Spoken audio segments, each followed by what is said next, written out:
très heureux de vous retrouver pour l'épisode 9 de la série Traverser la nuit de ce monde. Nous avons vu dans l'épisode 8 la puissance des ténèbres et aujourd'hui nous allons voir les armes de la lumière. Donc on va encore plus se baigner dans la parole de Dieu, dans la présence de Dieu aujourd'hui. Et comme je l'évoquais dans l'épisode 8, il y a des anciens qui savaient discerner les temps, leur a dit Jésus, et encore aujourd'hui, nos anciens savent discerner avec le ciel s'il va faire beau, s'il va y avoir de l'orage. Et ils savaient aussi, au niveau spirituel, avoir une vie de prière consacrée, savoir plier les genoux et intercéder, prendre du temps, pour qu'ils soient non seulement solidement ancrés en Dieu, mais aussi qu'il y ait des résultats dans la prière et dans toute leur vie chrétienne. Et de la même manière, mon souhait, et j'espère que c'est le vôtre, c'est de revenir à une consécration complète. Apprendre à augmenter ma foi, comme le disaient et le demandaient les disciples au Seigneur Jésus, et consacrer plus de temps pour mon Dieu. Savoir où est mon réel bonheur et ma vraie liberté et en user autant que possible pendant les jours que Dieu m'accorde.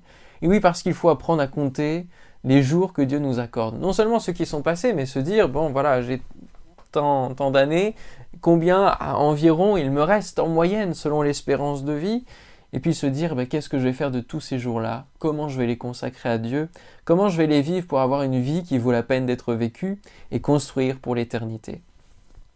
Moïse disait dans sa prière du psaume 90, « Enseigne-nous à bien compter nos jours afin que nous appliquions notre cœur à la sagesse. Reviens, Éternel, jusque à quand ?» Il vaut mieux apprendre à compter par nous-mêmes nos jours et être conscient de l'utilisation que nous en faisons, peut-être en faisant un bilan chaque soir, de se dire, bon, aujourd'hui, est-ce que j'ai bien utilisé mon temps et est-ce que ça a été efficace, productif, avec un impact réel, plutôt que de laisser du coup Dieu compter nos jours sans que nous nous en soucions et puis être trouvé à la fin de notre vie, trouvé léger, comme le roi Belshazzar, qui a été trouvé donc léger et dont la vie s'est arrêtée dès le soir. Allez, on va commencer par lire la prière de Moïse. Ça va nous mettre en route pour cet épisode. Et je vous invite vraiment à lire avec moi cette prière, cet exemple de prière que nous trouvons dans le psaume donc 90. Prière de Moïse, homme de Dieu. Seigneur, tu as été pour nous un refuge de génération en génération. Et vous l'avez compris pendant cette série de messages, nous parlons d'une transmission de génération, de changement dans les générations et de choses qui doivent rester. La borne ancienne, c'est la Bible qui nous en parle, que nous puissions rester aussi dans ces bornes qui nous mènent sur le chemin de la traversée de la nuit. Avant que les montagnes soient créées et que tu aies créé la terre et le monde, d'éternité en éternité, tu es Dieu. Tu fais rentrer les hommes dans la poussière et tu dis, fils de l'homme, retournez, car 1000 ans sont à tes yeux comme le jour d'hier, quand il n'est plus, et comme une veille de la nuit. Tu les emportes, semblable à un songe, qui le matin passe comme l'herbe, et elle fleurit le matin et elle passe, on la coupe le soir et elle sèche. Nous sommes consumés par ta colère et ta fureur nous épouvante. Tu mets devant toi nos iniquités et à la lumière de ta face nos fautes cachées. Tous nos jours disparaissent par ton courroux. Nous voyons nos années s'évanouir comme un son. Les jours de nos années s'élèvent à 70 ans et pour les plus robustes à 80 ans. Et l'orgueil qu'ils en tirent n'est que peine et misère, car ils passent vite et nous nous envolons. Qui prend garde à la force de ta colère et à ton courroux selon la crainte qui t'est due? Enseigne-nous à bien compter nos jours, afin que nous appliquions notre cœur à la sagesse. Reviens, Éternel, jusque à quand? Aie pitié de tes serviteurs. Rassasie-nous chaque matin de ta bonté, et nous serons toute notre vie dans la joie et l'allégresse. Réjouis-nous autant de jours que tu nous as humiliés, autant d'années que nous avons vu le malheur, que ton œuvre se manifeste à tes serviteurs et ta gloire sur leurs enfants. Que la grâce de l'Éternel, notre Dieu, soit sur nous. Affermis l'ouvrage de nos mains. Oui, affermis l'ouvrage de nos mains. Quelle belle prière nous trouvons là avec le psaume de Moïse et cette fin, affermis l'ouvrage de nos mains, pour qu'il y ait vraiment cette espérance de dire tous les jours que tu m'accordes, Seigneur, je veux les utiliser et que mes mains soient utiles pour accomplir ta volonté. Les psaumes éveillent notre âme à la prière, mettent en route notre prière quand on ne sait plus quoi dire. Nous pouvons nous inspirer des psaumes. Et pour moi, les armes de la lumière peuvent se composer de toutes les différentes facettes et manières de prier que l'on peut trouver dans la Bible. L'intercession, l'adoration, la louange, les requêtes de prière, les actions de grâce et aussi les silences, le chant, le parler en langue. Il n'y a pas d'autre moyen, pas d'autre chemin que d'utiliser la prière comme arme. Nous avons lu dans un autre épisode « Soyez remplis de l'Esprit ». Entretenez-vous par des psaumes, par des hymnes, par des cantiques spirituels, chantant et célébrant de tout votre cœur les louanges du Seigneur. C'est Éphésiens 5, versets 18 et 19.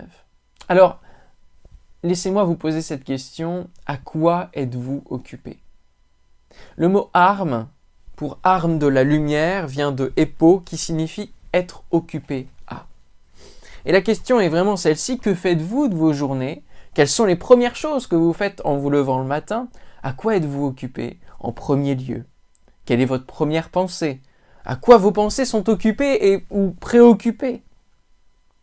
L'apôtre Paul transpire une attitude à toute épreuve tout au long de ses écrits et de sa vie.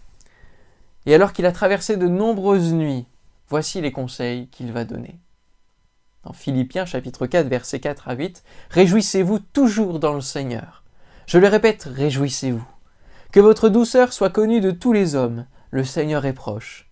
Ne vous inquiétez de rien, mais en toute chose, faites connaître vos besoins à Dieu par des prières et des supplications avec action de grâce. Et la paix de Dieu, qui surpasse toute intelligence, gardera vos cœurs et vos pensées en Jésus-Christ. Au reste, frères, que tout ce qui est vrai, tout ce qui est honorable, tout ce qui est juste, tout ce qui est pur, tout ce qui est aimable, tout ce qui mérite l'approbation, ce qui est vertueux et digne de louange, soit l'objet de vos pensées. » Pour remporter un combat, il faut être concentré sur un seul objectif, une seule mission, et mobiliser tout notre esprit et nos pensées dans cette direction-là.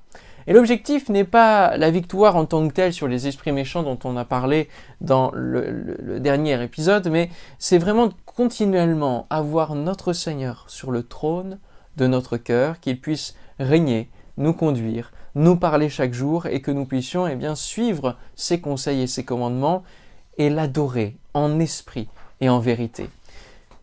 Il importait bien peu de la vie de Paul lorsqu'il s'est retrouvé en prison et qu'il chantait en compagnie de Silas. Vers le milieu de la nuit, nous dit Actes 16, 25, Paul et Silas priaient et chantaient les louanges de Dieu, et les prisonniers les entendaient. Ils venaient d'être mis en prison à cause de leur message, et ils ne savaient pas du tout ce qui allait advenir de leur vie le lendemain. Mais leur préoccupation, c'était notre Dieu. Lui, il est toujours là, il règne dans notre vie, alors adorons-le, profitons-en de cet arrêt, de ce temps de prison, ce temps de confinement, de pause, d'épreuve, et que rien ne me fasse perdre la joie de mon salut et l'amour de notre relation. C'était en quelque sorte cela qui a pu leur permettre de chanter et de prier dans une telle circonstance. Dans les bons comme dans les mauvais jours, suivons notre Dieu. Et gloire à Dieu, dans les mauvais jours, nous pouvons connaître la puissance de la louange qui va briser les jougs. Verset 26, tout à coup, il se fit un grand tremblement de terre, en sorte que les fondements de la prison furent ébranlés. Au même instant, toutes les portes s'ouvrirent et les liens de tous les prisonniers furent rompus. Le geôlier se réveilla et lorsqu'il vit les portes de la prison ouvertes, il tira son épée et allait se tuer, pensant que les prisonniers s'étaient enfuis. Mais Paul cria d'une voix forte, « Ne te fais point de mal, nous sommes tous ici. » Alors le geôlier, ayant demandé de la lumière, entra précipitamment et se jeta tout tremblant aux pieds de Paul et Silas. Il les fit sortir et dit « Seigneur, que faut-il que je fasse pour être sauvé ?» Paul et Silas répondirent « Crois au Seigneur Jésus, et tu seras sauvé toi et ta famille. » Et ils lui annoncèrent la parole du Seigneur, ainsi qu'à tous ceux qui étaient dans sa maison, donc la lumière s'étend. Il les prit avec lui à cette heure même de la nuit, il lava leurs plaies, et aussitôt il fut baptisé, lui et tous les siens. Les ayant conduits dans son logement, il leur servit à manger, et il se réjouit avec toute sa famille de ce qu'il avait cru en Dieu. Histoire extraordinaire que nous pouvons lire donc dans Actes 16, versets 26 à 34. Il a demandé la lumière et la lumière est arrivée. Et les prisonniers ont entendu ces chants, plusieurs ont dû se convertir, ont dû vraiment dire « mais c'est pas possible qu'on puisse chanter dans une prison, il y a quelque chose qu'ils ont et que nous n'avons pas ». c'est la lumière. C'est la lumière. En nous concentrant sur l'Éternel, il va prendre soin de nos vies, de nous, il saura nous tirer de l'épreuve. Nous l'avons déjà lu. Formons notre esprit alors à ces principes bibliques qui se trouvent dans le Sermon sur la montagne. Abandonner nos préoccupations du quotidien pour permettre de nous préoccuper de Dieu et que nos pensées se concentrent sur Dieu, à l'adorer et à connaître sa volonté pour l'accomplir. Alors, toutes les choses que l'on recherche dans ce monde nous seront données par-dessus. Toutes les bénédictions nous seront données par-dessus. Mais il y a un ordre à respecter. On poursuit finalement le dépouillement de tout ce qui nous empêche d'avancer dans la nuit. Comme l'aveugle qui va laisser son manteau pour se lever et courir, aller vers Jésus, être guidé par la voix de Jésus qui l'appelle. Il va être guéri et il va le suivre dans le chemin. Dans les moments oppressés, le matin en nous levant, dans les voyages, dans notre maison, actionnez la louange. Actionne ta louange, mon frère, ma sœur. Change l'atmosphère qui t'environne, peut-être qui t'oppresse, et laisse Dieu transformer les circonstances. Nous ne le faisons pas pour la bénédiction. Nous n'adorons pas Dieu pour la bénédiction. Mais il n'y a qu'à louer, tout simplement, en vérité, avec amour, parce qu'il connaît nos cœurs. Éternel, le matin, tu entends ma voix. Le matin, je me tourne vers toi, donc je mobilise mes pensées déjà vers toi et je regarde.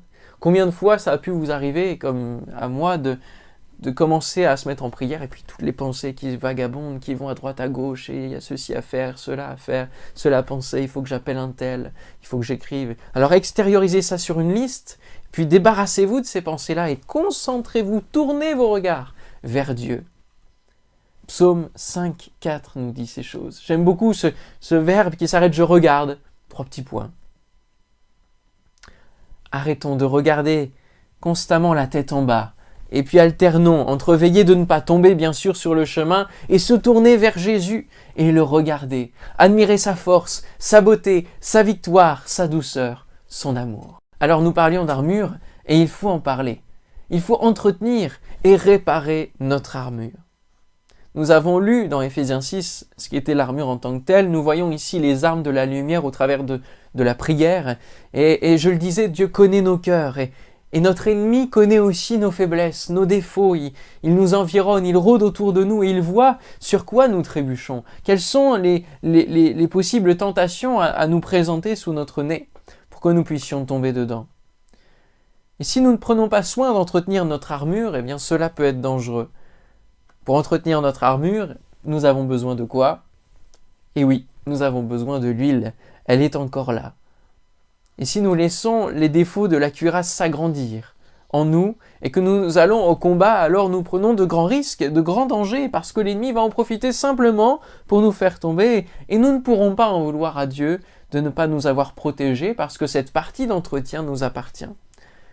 Vous l'aurez compris, au travers d'entretenir notre armure, c'est la cuirasse de la justice. Il ne faut pas que cette cuirasse, il y ait des défauts dans la cuirasse, dans les articulations. Le défaut de la cuirasse, c'est vraiment les ouvertures où les armes peuvent atteindre le corps. Et donc l'image, c'est que si on ne prend pas soin de notre justice, si on ne prend pas soin de la foi qui est en nous, du bouclier de la foi, de persévérer dans le casque du salut, dans toutes ces choses-là, et se concentrer sur Dieu, eh bien, il va y avoir des ouvertures de plus en plus grandes qui vont laisser place à l'ennemi de pouvoir atteindre notre cœur. Ainsi, le roi d'Israël avait fait mettre en prison Michée le prophète. Et dans 1 Roi, chapitre 22, versets 29 à 37, nous pouvons lire: le roi d'Israël et Josaphat, roi de Juda, donc les deux rois, montèrent à Ramoth en Galaad. Le roi d'Israël dit à Josaphat: je veux me déguiser pour aller au combat, mais toi, revêts-toi de tes habits. Et le roi d'Israël se déguisa et alla au combat. Le roi de Syrie avait donné cet ordre aux 32 chefs de ses chars: vous n'attaquerez ni petit ni grand, mais vous attaquerez seulement le roi d'Israël. L'ennemi sait exactement ce qu'il faut faire. Quand les chefs des chars aperçurent Josaphat, ils dirent certainement: c'est le roi d'Israël. Et ils s'approchèrent de lui pour l'attaquer. Josaphat poussa un cri. Les chefs des chars, voyant que ce n'était pas le roi d'Israël, s'éloignèrent de lui. Alors un homme tira de son arc au hasard et frappa le roi d'Israël au défaut de la cuirasse. Le roi dit à celui qui dirigeait son char, « Tourne et fais-moi sortir du champ de bataille, car je suis blessé. » Le combat devint acharné ce jour-là. Le roi fut retenu dans son char en face des Syriens et il mourut le soir. Le sang de la blessure coula dans l'intérieur du char. Au coucher du soleil, on cria par tout le camp, « Chacun à sa ville et chacun dans son pays !» Ainsi mourut le roi, qui fut ramené à Samarie, et on enterra le roi à Samarie. Quelle triste fin pour ce roi qui a voulu se déguiser en quelqu'un d'autre, avec d'autres armes. Mais on ne peut pas se déguiser en quelqu'un de pieux si nous ne le sommes pas au quotidien. On ne peut pas vouloir chasser des démons si nous ne sommes pas préparés dans des phases régulières de jeûne et de prière. Vous risquez à ce que ces démons vous habitent et qu'ils aient la victoire sur vous. Nous ne pouvons pas jouer au jeu du diable qui, lui, se déguise. N'utilisons pas ces armes, mais réparons les brèches et les armures. Protégeons notre cœur, mettons une forteresse autour, construisons une muraille.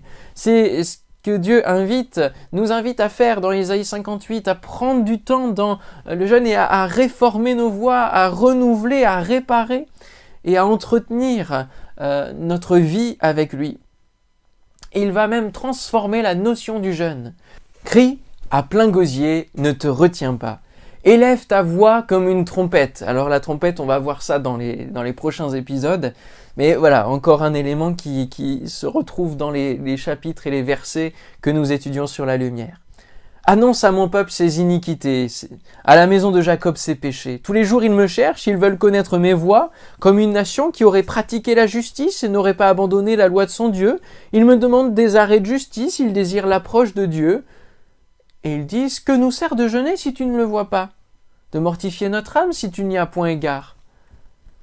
Voici la réponse de Dieu. Voici le jour de votre jeûne, vous vous livrez à vos penchants et vous traitez durement vos mercenaires.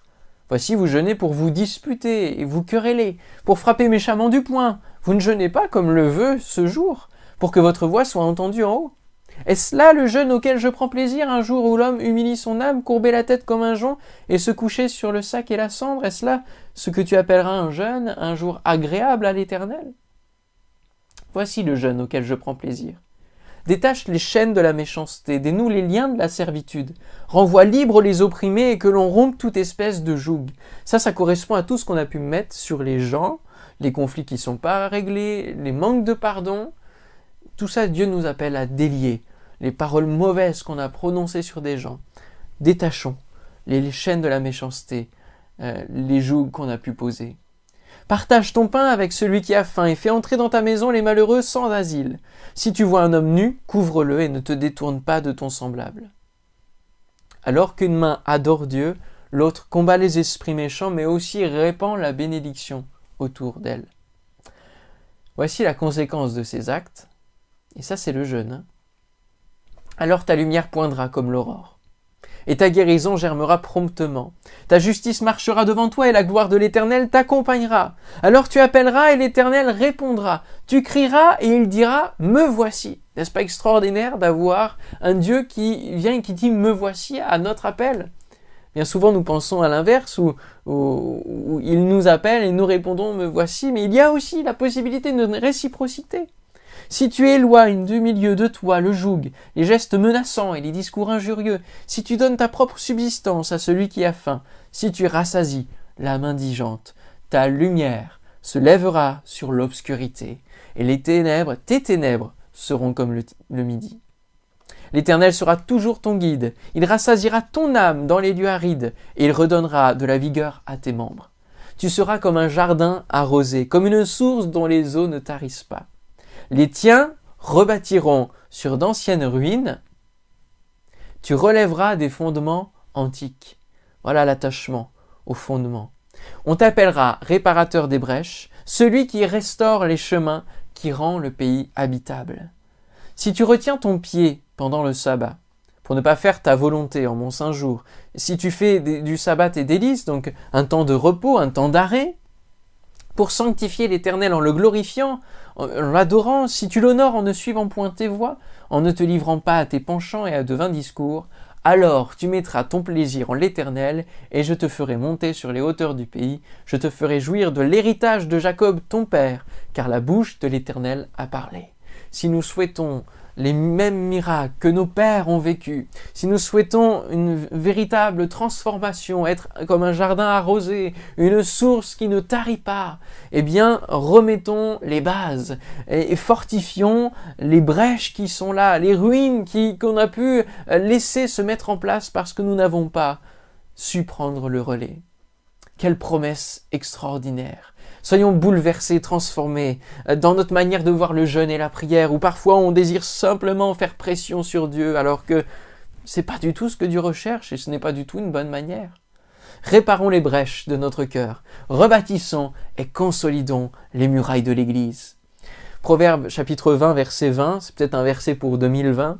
Si quelqu'un maudit son père et sa mère, sa lampe s'éteindra au milieu des ténèbres. Ne méprisons pas les générations qui nous ont précédés et exerçons le pardon, et cela va libérer la puissance divine.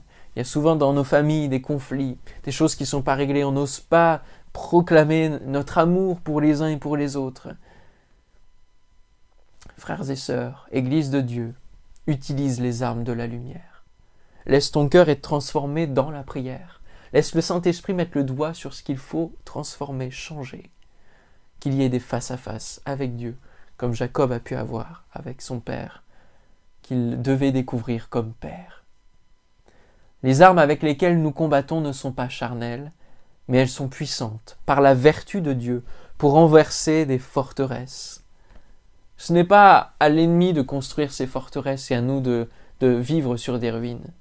Nous devons inverser la tendance. Nous devons marcher la tête haute. 2 Corinthiens chapitre 10, verset 4, le verset que je viens de vous lire. Cette réparation et cet entretien étant pénibles pour notre chair et demandant une régularité, nous avons la tentation d'utiliser des artifices, des placebos, des palliatifs.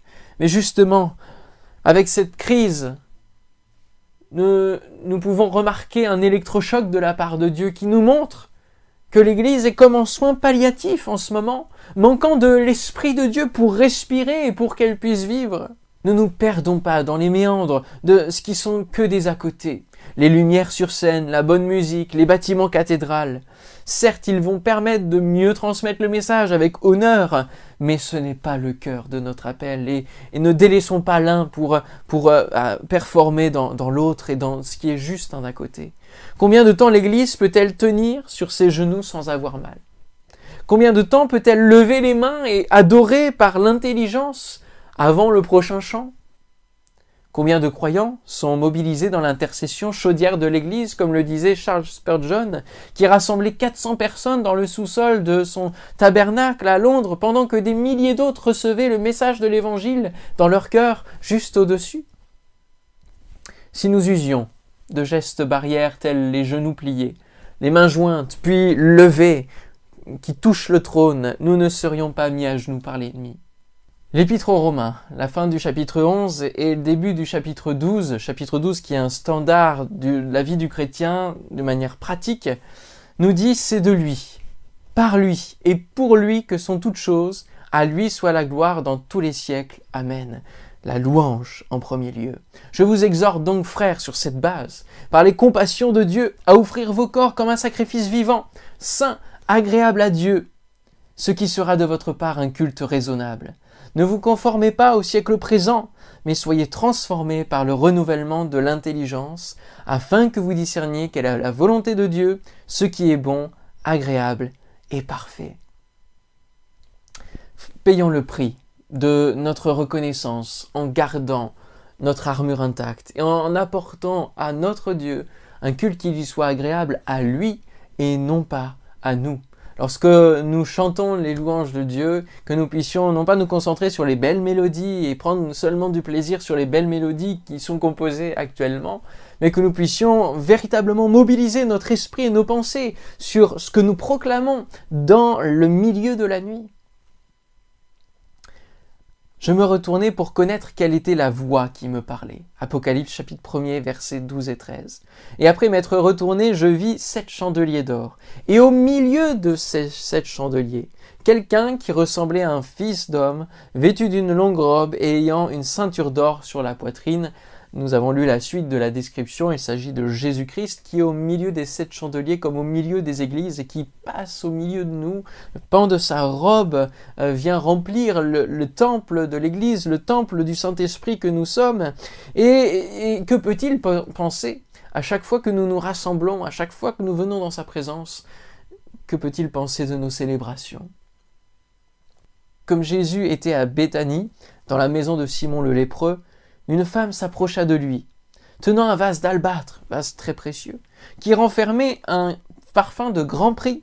Et pendant qu'il était à table, elle répandit le parfum sur sa tête. Matthieu 26, versets 6 et 7, je vous laisse lire tout le contexte, mais plus Jésus sera oint de notre parfum d'adoration, plus c'est son odeur qui va se répandre dans toute la maison. Et les gens vont regarder celui qui est parfumé et non pas celui qui a répandu le parfum. Aussi, n'ayons pas honte de l'adorer en toutes circonstances, en tout lieu, de lui rendre grâce, de rendre témoignage de son action et d'avoir une adoration qui attire l'attention non sur l'Église, mais sur celui qu'elle adore. Je terminerai avec ce verset de l'évangile de Matthieu, versets 16 à 18, au chapitre 28. Les 11 disciples se rendirent en Galilée sur la colline que Jésus leur avait indiquée. Dès qu'ils l'aperçurent, ils l'adorèrent. Premier réflexe. Quelques-uns cependant eurent des doutes. Alors Jésus s'approcha d'eux et leur parla ainsi: « J'ai reçu tout pouvoir dans le ciel et sur la terre. » Avant l'ascension, ils l'adorent, mais ils sont encore remplis de doutes. À la Pentecôte, ils l'adorent par l'Esprit et en vérité. Et c'est encore plus extraordinaire parce que ce phénomène va amener plus de 3000 conversions. Alors soyons bouillants.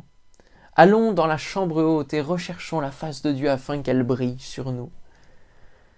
Rassemblons-nous comme nous pouvons avec les bonnes mesures afin que se déverse son esprit sur l'ensemble de nos vies, sur l'Église afin qu'elle puisse briller et que tous connaissent ce nom si merveilleux, le nom de Jésus-Christ.